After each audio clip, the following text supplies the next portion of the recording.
تلاوت قرآن پاک سے اللہ پاک خوش ہوتا ہے، نیکیوں میں اضافہ ہوتا ہے، درجات میں اضافہ ہوتا ہے، دل کو سکون ملتا ہے، اللہ پاک کا قرب حاصل ہوتا ہے، دنیا و آخرت کی مصیبتیں دور ہوتی ہیں، رزق میں برکت ہوتی ہے، دنیا و آخرت کی بھلائیاں حاصل ہوتی ہیں، بروز محشر قرآن پاک کی شفاعت حاصل ہوگی، گھر میں فرشتوں کی آمد ہوتی ہے، گھر سے شیاطین نکل جاتے ہیں۔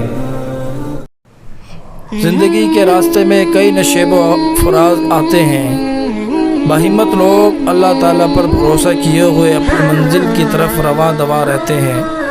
یہاں تک کہ وہ لوگ اپنے مقصد میں کامیاب ہو جاتے ہیں۔ رسول اللہ صلی اللہ علیہ وسلم نے ارشاد فرمایا،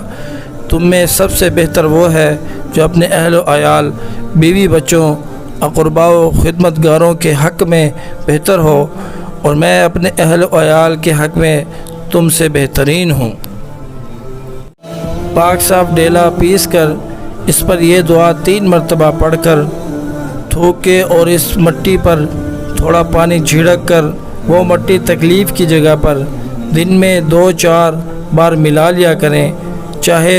پھوڑے پر یا مٹی لگا کر پٹی باندھ دے۔ بسم اللہ الرحمن الرحیم، انہم یکیدون کیدا واکید کیدا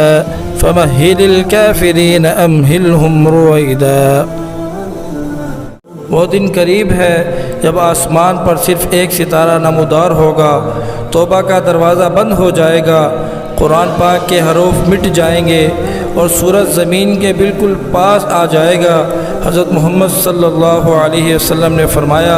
جو کوئی بھی یہ خبر لوگوں تک بھیجے گا، قیامت کے دن جنت میں اس کے لیے مقام میرے ذمہ ہوگا۔ زندگی ملی تھی رب کی عبادت کرنے کے لیے، ہر وقت گزر رہا ہے کاغذ کے ٹکڑے کمانے کے لیے، نہ کفن میں جیب ہے نہ قبر میں الماری، اور کمال کی بات تو یہ ہے کہ موت کا فرشتہ رشوت بھی نہیں لیتا۔ رسول اللہ صلی اللہ علیہ وسلم نے فرمایا، میری امت کے 70,000 لوگ بغیر حساب کے جنت میں داخل ہوں گے۔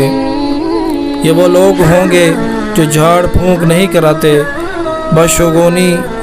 نہیں لیتے اور اپنے رب پر بھروسہ کرتے ہیں۔ جب آپ وصیت نامہ لکھنے بیٹھو گے تو آپ کو پتہ چلے گا کہ واحد شخص جس کا آپ کے مال میں کوئی حصہ نہیں وہ آپ خود ہیں، اس لیے جتنا ہو سکے اپنی زندگی میں ہی آخرت کے لیے ذخیرہ کیجیے۔ حضرت عقبہ بن عامر رضی اللہ تعالیٰ عنہ سے روایت ہے،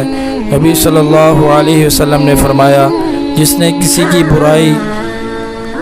دیکھی اور پھر اس پر پردہ ڈال دیا تو اس نے گویا قبر میں گاڑی گئی لڑکی کو زندہ کر دیا۔ قرآن کا حق یہ ہے کہ اس کی تعظیم کی جائے، اس سے محبت کی جائے، اس کی تلاوت کی جائے، اسے سمجھا جائے، اس پر ایمان رکھا جائے، اس پر عمل کیا جائے اور اسے دوسروں تک پہنچایا جائے۔ انس رضی اللہ تعالی عنہ سے مرفوعاً مروی ہے کہ اس امت میں زمین میں برسانہ پتھروں کی بارش اور چہروں کا بدلنا ہوگا۔ یہ اس وقت ہوگا جب لوگ شراب پیئیں گے اور گانے بجانے والیوں کا اہتمام کریں گے اور آلات موسیقی بجائیں گے۔ دعاؤں کا مسلسل تمہارے لبوں کی تسبیح بن جانا اللہ کی طرف سے تمہارے لیے قبولیت کا ایک اشارہ ہے، اور دعائیں مانگتے رہو، اس سے اپنے بندوں کے اٹھے ہوئے ہاتھوں کی لاج رکھنا آتا ہے۔